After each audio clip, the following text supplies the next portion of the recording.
క్యూకి ఇక్కడ నుండి ఇక్కడికి వెళ్తున్నాను. అప్పుడు ఏంటంటే ఇఫ్ పీ దాన్ క్యూ అంటే ఏంటి చెప్పండి? ఎలా తీసుకోవాలి? Left or right? ఇంకా క్వశ్చన్ పేపర్, దీనికి బెస్ట్ ఎగ్జాంపుల్ ఏమని చెప్పాను?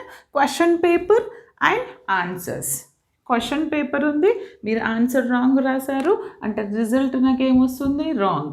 ఇక్కడ క్వశ్చన్ పేపర్ ట్రూ, కరెక్ట్ ఇచ్చారు, ఆన్సర్ కూడా కరెక్ట్ రాశారు అంటే రిజల్ట్ ఏమొస్తుంది? True. And question paper is wrong, okay, answer either it may be wrong or right your wish, but క్వశ్చనే రాంగ్ ఉంది, నువ్వు ఏది రాసినా మార్క్స్ వస్తాయి. Both are false, it is true. Then after that this is what? False. Question paper wrong, then result answer correct. మన వాళ్ళ strategy ప్రకారం question paper wrong ఇచ్చిందంటే నువ్వు కరెక్ట్ ఆన్సర్ రాస్తే కరెక్ట్ మార్క్స్, రాంగ్ ఇచ్చిన మార్క్స్ వస్తాయి. అంటే ఏంటి? ట్రూ.